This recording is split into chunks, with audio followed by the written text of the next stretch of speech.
Welcome back to our YouTube channel, kids. Today's story is about a 4-year-old boy named Eric. In a world buzzing with sounds, there was a 4-year-old boy named Eric who lived in silence. To the adults around him, he seemed distant, lost in a world of his own. Eric wouldn't turn when his name was called, wouldn't laugh at the funny voices on the television, wouldn't respond to the gentle lullabies sung at bedtime. The world of whispers, shouts, and songs was a language he couldn't hear, a code he couldn't crack. His quietness was mistaken for a lack of understanding, and a sign of being slow. The label was whispered in hushed tones. A heavy cloak thrown over a small child who was simply listening to the world in a different way. The adults, with all their good intentions, couldn't see past the silence. They saw Eric as a child who wasn't keeping up, a puzzle they couldn't solve. They measured intelligence by spoken words and quick verbal replies, tools Eric didn't possess. The world kept talking, and Eric kept watching, a silent observer in a loud room.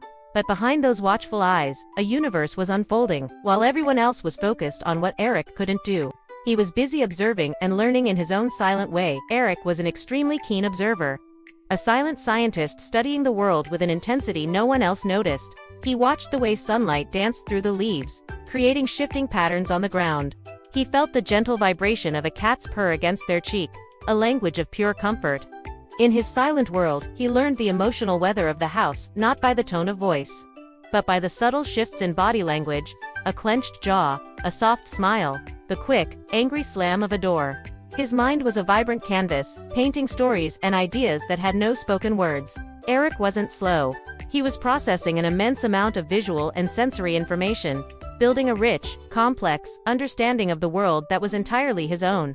His thoughts was like a deep river, flowing silently beneath a calm surface, unseen and unappreciated by those standing on the shore. Then, one day, a new language entered Eric's life.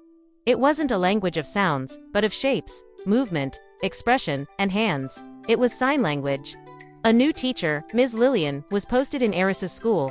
She spoke not with verbal words that faded into nothing, but with hands that danced in the air, weaving stories and questions. For the first time, communication wasn't a barrier. It was a bridge. A simple sign for cat connected to the vibrating purr he knew so well. A sign for tree matched the dancing leaves outside the window. It was like a key turning in a lock that Eric didn't even know was there.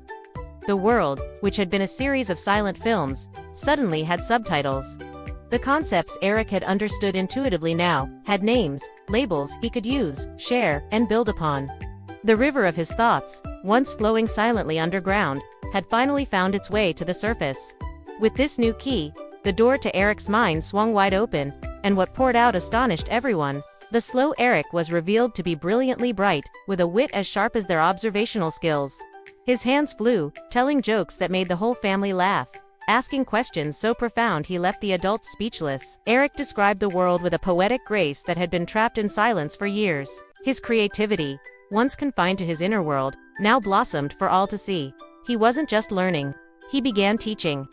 Eric began showing his family how to see the world differently, to appreciate the beauty in a gesture, the emotion in a facial expression, the story told by a pair of hands. The label of slow evaporated, replaced by awe and admiration.